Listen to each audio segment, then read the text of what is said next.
vraiment ɓe jouyi de aɓene hen mais suwara o gasde quoi mais finalement duppo waɗi ɓira moni 1-0 eyyi joni noon aɓene mi-temps ɓe payi mi-temps ni joni ɓe ɓamta pour deuxiéme mi-temps o eyyi on rek équipe aji ɗiɗi faut ko do équipe rek xam nga kadi aussi kadi aɓen jouwa kam ɗiɗi ɓe fof aɓen jouwa quoi eyyi hedoro noon waɗa tan o hawa kadi o kadi perde quoi mbeɗa yakori de mbeɗa yakori par ce que ala foof ne wayata quoi te kadi ala kodi o ronki wonde quoi. Assalamu aleykum wa rahmatullah, on calminama on juurama on beltanama aussi vraiment e ligguey mon baɗɗo solo mo mbattuno min mbiɗa wiye Abou Siré Dioum mbeɗa jeeya Sinthiane kalami koye premier mi-temps o vraiment waji ɓe jouyi mais match o no manqui wadde jaune fewi par ce que hande oɗo no wiyatno ko wayno ñanga hande ɓe gardi sa ƴeewi match o c'est comme si kaɓe yawɓe équipe mabɓe adverse o par ce que aɓe ɗeeɓi yawde duppo no fewi ɗum noon ɗum tagui oɗo match o musade mabɓe no fewi par ce que hande duppo kañum match oɗo waɗa tout pour no gagniri match o mais ko wiyete ko rek kamɓe koye mabɓe kaɓe yawɓe équipe o no fewi mais kam minen mbeɗa yenna ɗo e deuxiéme mi-temps o kadi aussi ma ɓeydo welde.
tomin jawnoɗo entraînement amen min mbaɗi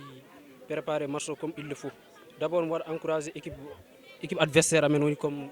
équipe ñang waɗaɓe encouragé waɗa félicité équipe amen o ko heddi o kadi noon tan min jagguirat amin keddora presque 2 match ɗi nomin mbanni ni noon tan min jagguirat deuxiéme match o e troisiéme match o kay noon tan min jara inchallah no saabi ɗum ko équipe ñango gonga ni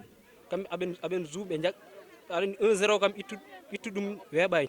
te ko bi goto ittu ɗum weeɓani kamɓe goni ko wadde poussé pour wadde égaliser minen min goni wadde ko maintenir match o amin mbaɗa défense attaque min gaccani haydara ɗum saabi match o deuxiéme mi-temps affaire o waɗiri ɗum seeɗa troisiéme journée jagguere min mbaɗata préparé nomin mbaɗirini préparé ñango oɗo min ɓeydoro tinnade kadi min mbaɗa préparé match garowo kadi inchallah mi weli nder terre min mbaɗi koɓe namdino amen ko min marquiniɓe caggal kamɓe gaccani guila début à la fin aɓen mbaɗa amen supporté amin nan daade mabɓe amin ɓeydo tinnade amin nan daade amin ɓeydo tinnade amin jaggue rythme o goto min gaccani ha match gasi bon no mbiɗani bon ɓe sikko on a raté notre premier mi-temps sa ƴeewi bio naati law o guiɗe 4e minute ɓe marki erreur ko erreur rek so erreur waɗani bi watta bon mbeɗa waɗa félicité ASC Duppo e victoire mabɓe mi waɗa décourage ASC Nianga mi wiyaɓe le travail continue ko heddi ha heewi défaite o c'est vrai no muusi mais ko noon tan football ko way noon ko victoire et défaite e match nul quoi bon mi sikkani de par ce que on a bien joué peut être que min dañani bio rek mais milieu de terrain on a bien joué puisque équipe Duppo kadi ɓe mbaɗi renforcé milieu de terrain mabɓe par ce que wonno objectivement ko wadde amen contré quoi ko ɗum ɓe gardi noon c'est ɗum tawi noon c'est match no muusi bataille physique o no muusi ko ɗum ɓe mbaɗi imposé quoi mais mi sikkani mare on a perdu la bataille du milieu de terrain ko mbimi ko football ko noon tan wayi a hawat tan walla kawela walla dañani match nul quoi min mbaɗa préparé comme no mbaɗini chaque match amen Madina Sindiane match oɗo kam min jawti ɗum han gandi min mbaɗa focalisé koye Madina Sindiane alors min ƴeewa hen dañde victoire inchallah.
Bah.